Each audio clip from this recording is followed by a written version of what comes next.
Great. Well, I think all of us here have some great paths we've taken to get where we're at in our careers. Would love to understand, what challenges you faced, have you forged ahead, and how have you really stepped up to get where you are today? And Michelle, I'd love to start with you and learn about your journey and getting your role and what it means to you to be a leader at Sprinkles. Yeah, so since our talk, I've actually been thinking about this a little bit more, and I think we've all heard the stories of you need to see it to be it, and how to lead by example. And have you seen female leaders in your career? Have you seen people of color hold leadership positions? And all true. And I think but for me, it really was about access and having access to the right people, the right relationships. As we know, our business is so deeply rooted in connection. And so I think that really kind of laddered up to why today and very recently I've been so passionate about DE&I as well as mentorship, because so much of how we all can grow and excel is being able to have access to each other, the right people, things like that. And so it's something that I care deeply about and have tried to give to others, because I think a really big part of my career trajectory was being able to not only get invited to the rooms, but be able to have a voice and connect with the people that can actually make a difference in my life, in my career. I love that. Would anyone else like to elaborate on their journey, on what leadership means to them today? I can add in, I started at CBS Sports and NBC Sports, so in both groups I was the only female on both my teams for the first 6 years of my career.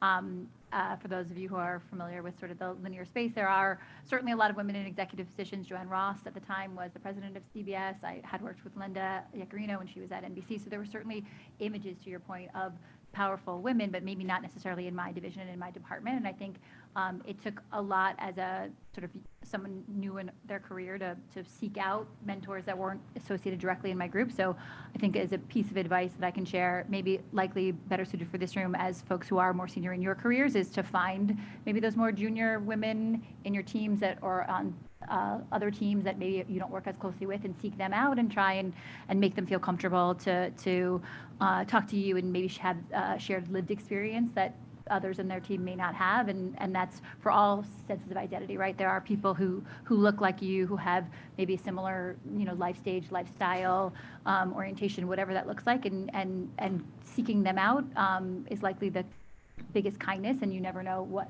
effect you'll have on someone's career by going to them first. So that's something that I think we could all benefit from. Yeah, that's really important. And I think one thing we've all discussed as we were getting to know each other is how our roles and approach have changed a little bit with our hybrid. We had a couple, work from home years for some of us. So how has your leadership styles changed as we've adjusted our working hours, working in office time, working more remotely?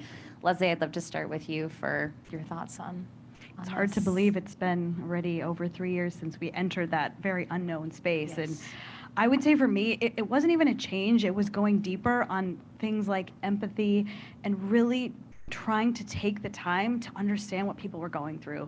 I think those are always important, but it took extra effort. I mean, I guess I can say past tense to a degree. I think we're still in that era to a degree of making sure you ask questions, you learn. I'm a safety person, so if we need to go, we need to go.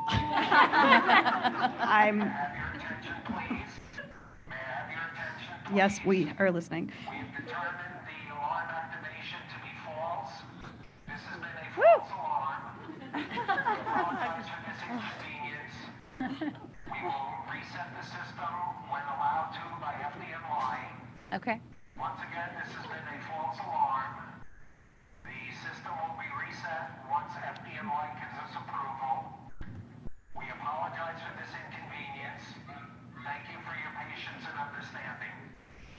You know what I don't miss about being in the office is fire drills. Anyone? I'm the person that literally would be like exiting you all out of the building. So I will Leslie's stay in getting my very chair. uncomfortable right now. I'm like, I might be having a panic attack. My aura ring is like pulsing out of control.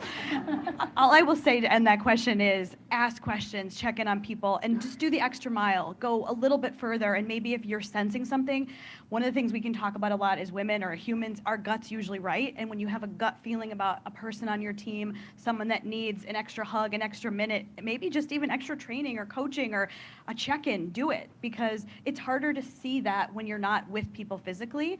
And I think as leaders, it's important to lean in on that, and not to use an overphrased term of lean in, but do lean in, because it pays off with your employees and their, I think, overall desire to keep working for you and your team.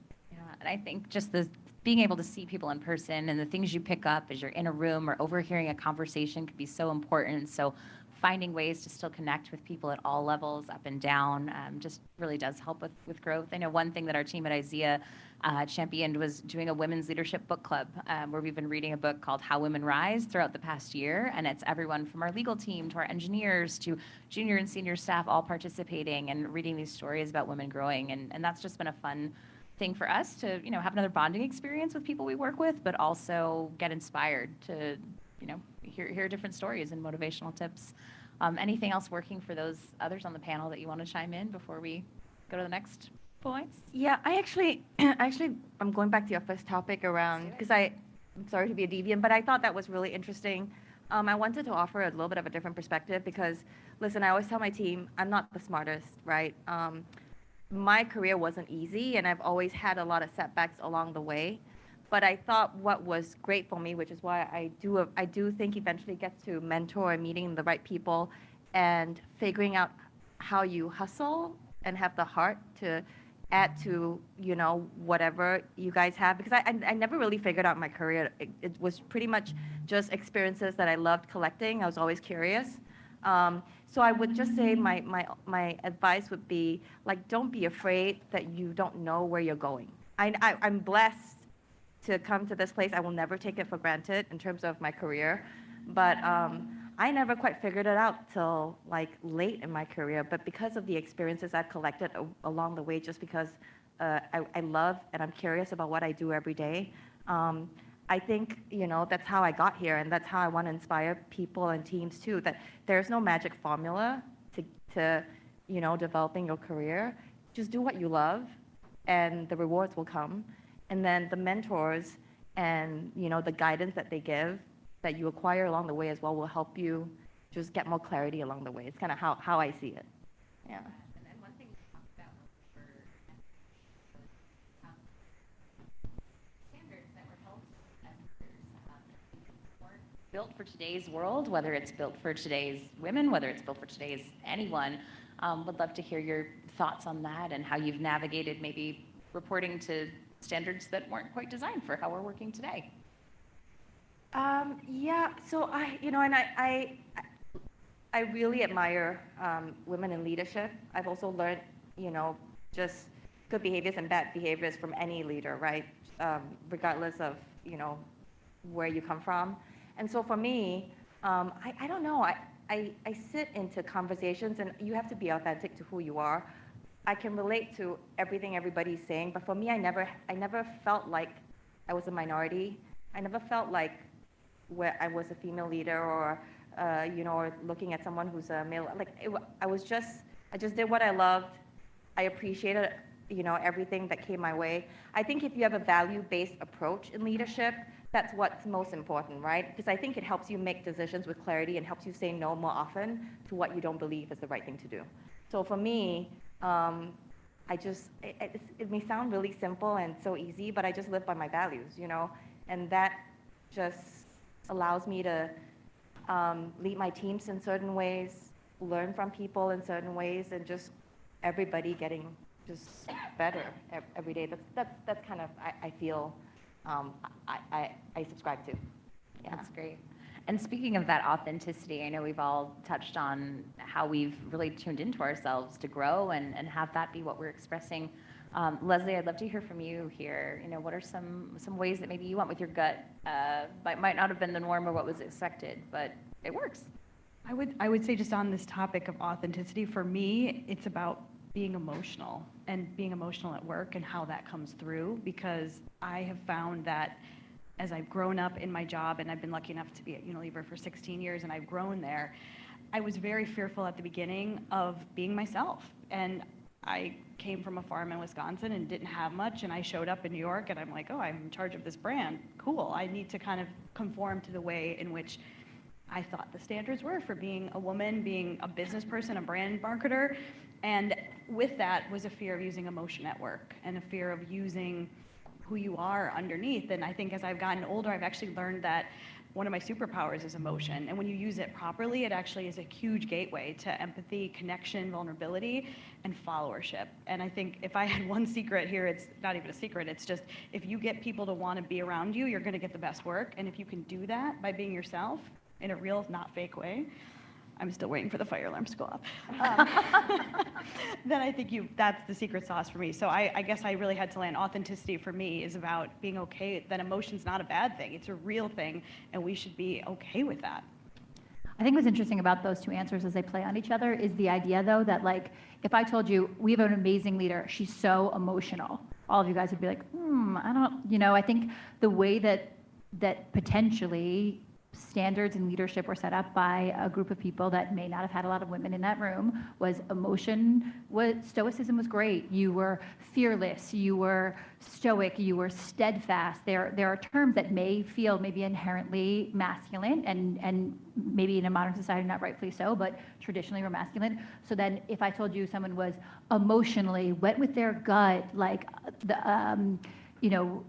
really vulnerable, you might have maybe a little bit more of a negative reaction, and hopefully in this room we've all sort of progressed past that. But I think what's interesting is as we think about rewriting the narrative and creating the next generation of leadership that is neither male nor female, it is just what works, and it is what is values based, and it is what drives results.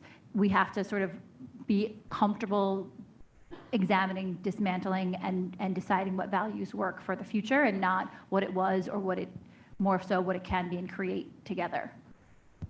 But Michelle, what about you? How do you stay authentic to yourself as you grow in your role and your leadership? I'm going to also go back to the other question too and tie it together for me, because the whole thing with like remote work reminded me that I find it to be really hard. I find it hard to connect to people. I think my style has been, you're in the office and you learn from each other. You learn from sitting in a room and observing and feeling tension in the air or watching how someone is handling a difficult situation. It's really hard to do that with Zoom. And so I've had to adapt to sort of not rely on sort of cues and social cues and things that are like, just pick that up kind of a thing. It's like actually having to spell things out. So when you're more deliberate in that way, I think my tone has had to change as well. So yeah, I mean, I'm definitely a fan of vulnerable leadership. I very much miss someone that tends to be an oversharer, and I feel like if I give, people tend to give back to me. But leadership is everything from who you are as a person, showing up as yourself, creating that safe space for other people to do that. But again, for me, so much of it is leading by example and in your actions. And I think about like, oh, we have my team and we're mentoring you, and where do you want to be and what kind of person are you, all these things. But actually the mentorship and the leadership also needs to come down to the work level. Like, the way that I work, I want you to see that and sort of use that and like, I want to work like that too. I'm going to take risks. I'm going to, ask questions. I'm going to test something that hasn't been done before. I'm going to take an influence from an outside experience and apply that to this business. And those are the things I think that also wrap up leadership as a whole. It goes beyond the emotional. It actually comes back to the work and how we can be better. That's great. And I'd love to hear from each of you, what are some opportunities that maybe you weren't expecting, where you've had to step up, whether it's in this climate of being remote or different ways of managing people or different roles within your organization that you've had to take on, and how have you approached that? Renee, why don't we start with you? The one question, by the way, in the prep that I took my name off of, yet I'm still answering it. So I'm just teasing. I think what's interesting for me is that I've always made my job description. So even like job 2 at CBS, there were no coordinators. There was no job title that said coordinator. And I was like, well, I want to stay here. And I am not great at media math, so I don't think planning's for me. So I'm going to write something. I'm going to do what I do a little bit better, a little bit more like significantly, and I'm going to pitch it. And I've done in, let's call it 6 companies and 12 or so positions. I probably wrote my job description for 8 of them.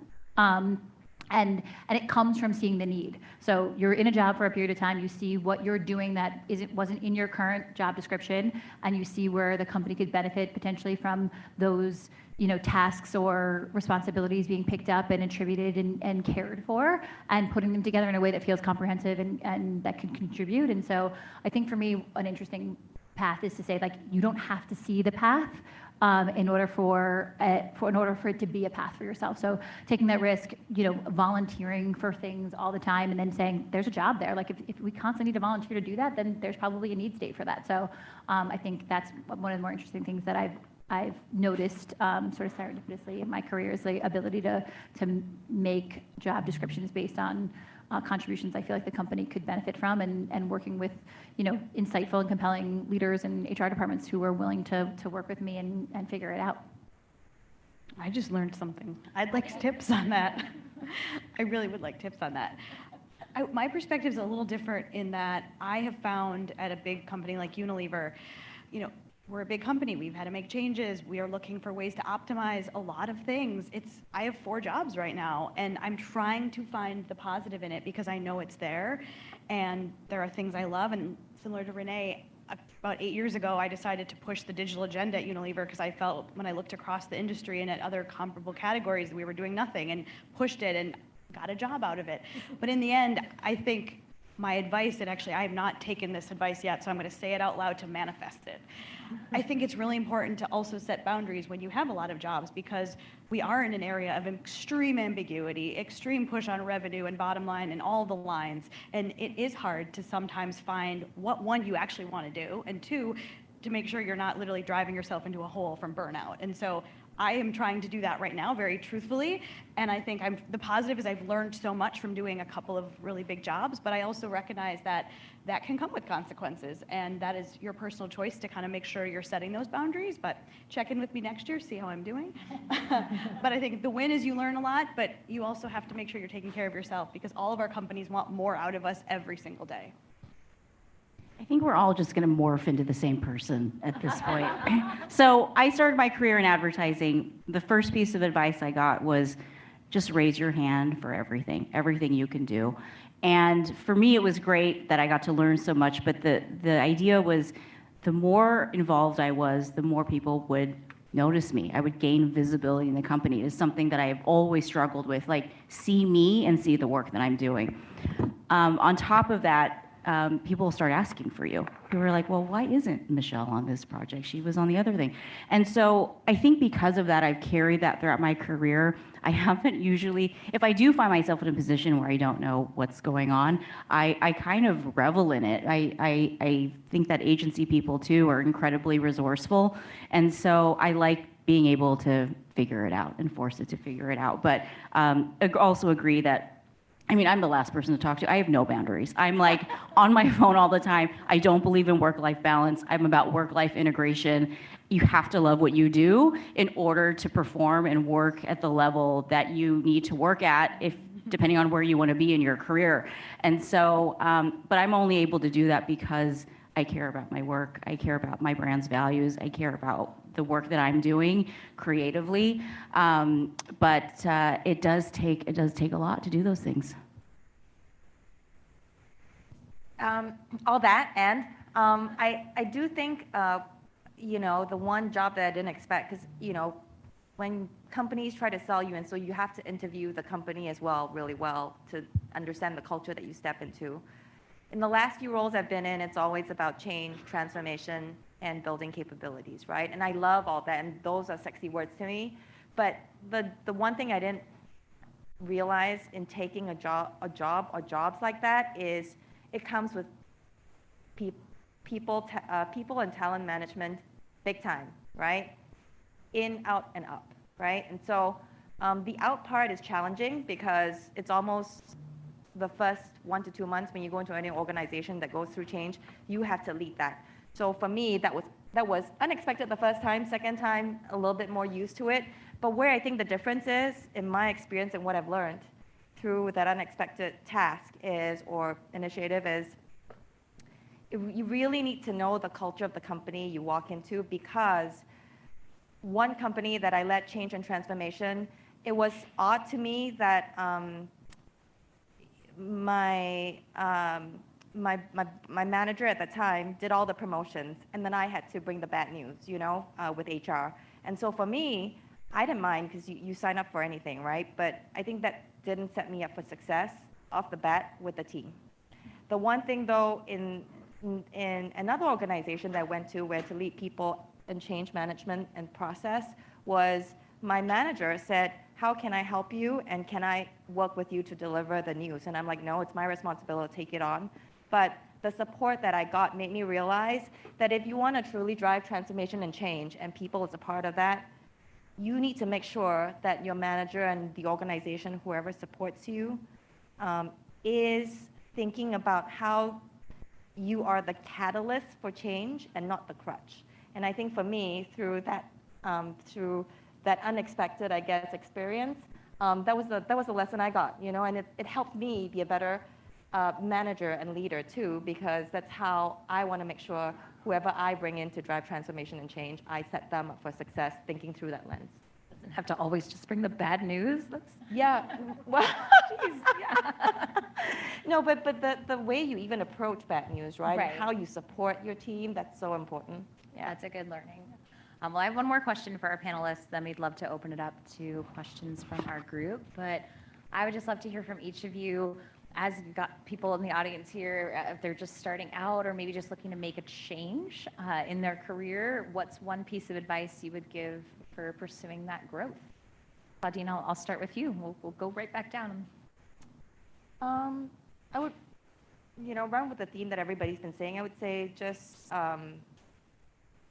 don't take the first plunge, but take the right plunge. I've taken a lot of first plunges. I'm like, yeah, it sounds super exciting. I need a job. Let's go, Whereas, and then through my experience, I would say make sure it's the job you want, and make sure you don't think about the title, but go for the right experience, because that's how I've always operated, and somehow it's worked out. Because the industry is changing so fast, right? Companies need more and more. They need people that come in with different talent.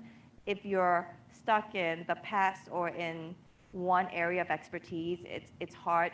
To some of the other panelists, it's hard to take on jobs that you probably don't sign up for and write and determine your own role. My piece of advice would be to surround yourself with people you can learn from. I think this idea of mentors and allies, I think everyone should have a peer-to-peer mentor, have a mentor that's looks like you, that has maybe had some of the same lived experiences, so that you can support one another. But it's also really important to have a mentor that is not like you at all. I was only able to learn about politics and the game by having white male mentors, and who have been tremendous in helping me in my career. But being able to have those different perspectives helps you be more well-rounded and to get you where you want to go next.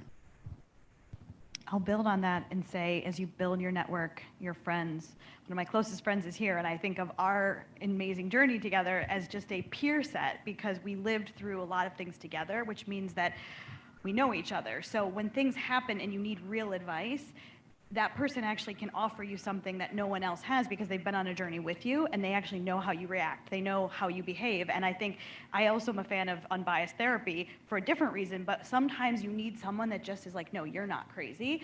Here's how you could do this, because I know you and I know how you react. And I think that friendship, mentorship is the only reason we survive today in life, because sometimes you just want to think, is it me? Am I crazy? Is this a bigger issue? And there's people that'll say, actually, you are crazy. Or there's people that will say, absolutely not, and here's why I think it's okay, and let's think about how we can tackle this together. And I think, again, relationships, connection is what we need. And then my second bit of advice is always be kind, because everyone needs a smile. They've got to be that check to see if we need to leave the building when the fire alarm is on. Yeah. I'll say as you think about transitioning or picking the next phase in your career or starting careers, I think what you do is important. I think who you do it with is actually a lot more important. So I think a lot of you guys have touched on similar topics, but when you're looking for a job, find people who you enjoy spending time with, find people who you think are going to be the people you want to be in the trenches with. So as sexy or amazing as a title or a job or a company can be, and you feel like you can do it well, doing it in a bad political environment where there's low psychological safety, where you're not around people that you want to be around because you're there a lot. No matter how good you are, or how much you like that company, you won't feel good every day. But if you're in a place that's challenging and maybe you're learning things and you're a little intimidated and it was a role that was bigger than you thought or whatever your questions were, but you loved the people you interviewed with and you enjoyed the environment, you could see that they loved each other and supported each other, you will never work a day in your life.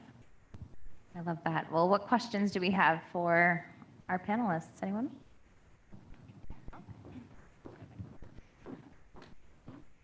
Hi, my name is Marisol. I just want to say if you were all morphed into one person, I'd want to be your best friend or work for you.